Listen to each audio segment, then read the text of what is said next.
ಅಬಕಾರಿ ಇಲಾಖೆ ಇತಿಹಾಸದಲ್ಲೇ ಅತಿ ಬಹು ದೊಡ್ಡ ಅಕ್ರಮ ಇದು.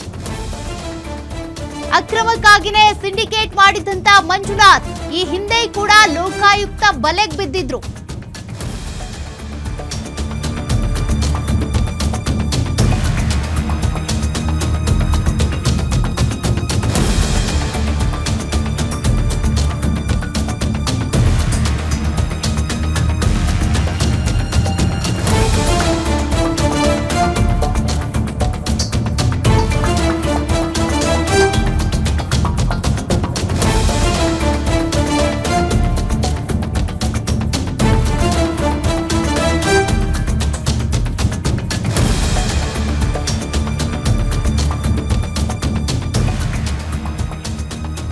ಈ ಹಿಂದೆ ಕೂಡ ಲೋಕಾಯುಕ್ತ ಬಲೆಗೆ ಬಿದ್ದಿದ್ದಂತ ಜಗದೀಶ್ ನಾಯಕ್, ಕೆಎಂ ತಮ್ಮಣ್ಣ, ಮಂಜುನಾಥ್ ಕುಟುಂಬ ಇವರ ಸದಸ್ಯರು ಅಂದ್ರೆ ಈ ಕುಟುಂಬದ ಸದಸ್ಯರು, ಸ್ನೇಹಿತರು, ಇವರ ಆಪ್ತರು, ಸಿಂಡಿಕೇಟ್ ಸದಸ್ಯರು ಇವರ ಹೆಸರಲ್ಲಿ ಅಕ್ರಮವಾಗಿ ಬಾರ್ಗಳನ್ನ ನಡೆಸ್ತಾ ಇದ್ದ ದಾಖಲೆಗಳನ್ನು ಕೂಡ ಪತ್ತೆ ಹಚ್ಚಲಾಗಿದೆ.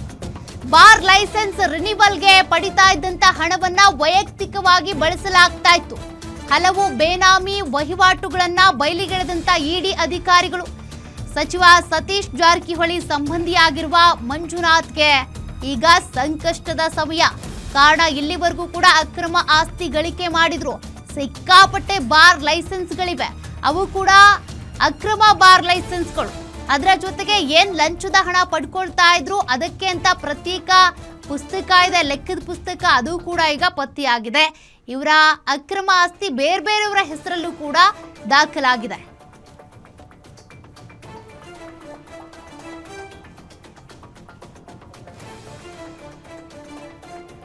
ಮತ್ತಷ್ಟು ಡೀಟೇಲ್ಸ್ ಕೊಡ್ತಾರೆ ನಮ್ಮ senior crime reporter Ajay Kumar. Ajay Kumar, ಬಗೆದಷ್ಟು ಬಯಲಾಗ್ತಾ ಇದೆ ಮಂಜುನಾಥ್ ಅವರ ಅಕ್ರಮದ ಆಸ್ತಿಯ ಡೀಟೇಲ್ಸ್.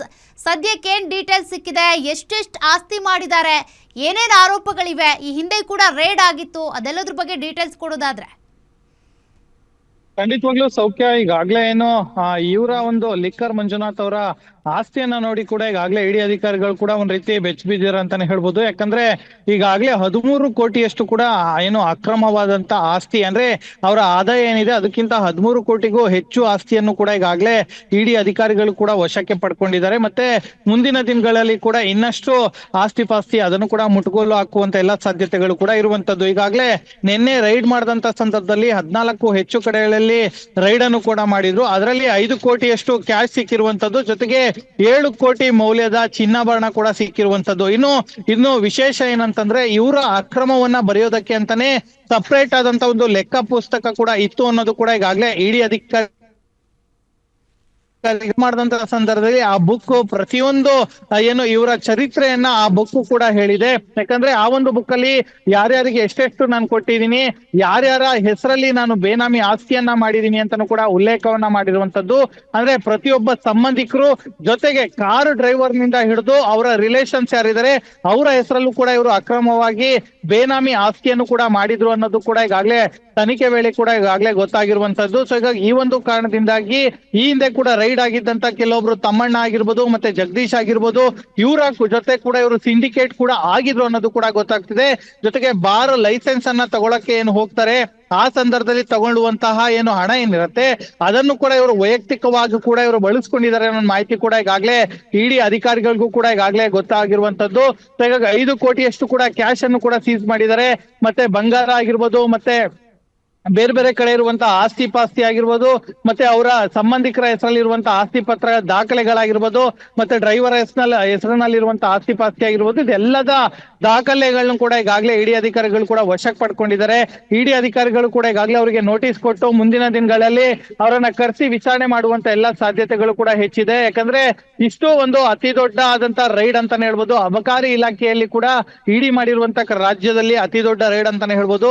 13 ಕೋಟಿಗೂ ಹೆಚ್ಚು ಏನು ಆಸ್ತಿ ಪಾಸ್ತಿ ಇರೋದು ಕೂಡ ಈಗಾಗಲೇ ಗೊತ್ತಾಗಿರುವಂತದ್ದು. ಮತ್ತೆ ಲೆಕ್ಕ ಪುಸ್ತಕ ಏನಿದೆ ಅದು ಇನ್ನೂ ಬೇರೆ ಬೇರೆ ಇರುವಂತಹ ಅದೇ ಇಲಾಖೆಯಲ್ಲಿ ಇರುವಂತಹ ಬೇರೆ ಬೇರೆ ವ್ಯಕ್ತಿಗಳಿಗೂ ಕೂಡ ಕಂಟಕ ಎದುರಾಗುವಂತ ಎಲ್ಲ ಸಾಧ್ಯತೆ ಇರುವಂತದ್ದು. ಯಾಕಂದ್ರೆ ಆ ಒಂದು ಬುಕ್ ನಲ್ಲೂ ಕೂಡ ಬೇರೆ ಬೇರೆ ಹೆಸರು ಕೂಡ ಇರುವಂತದ್ದು.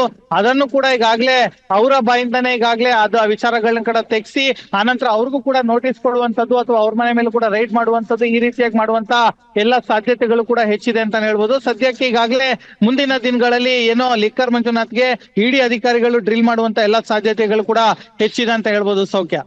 Okay, thank you Ajay ಡೀಟೇಲ್ಸ್ಗೆ.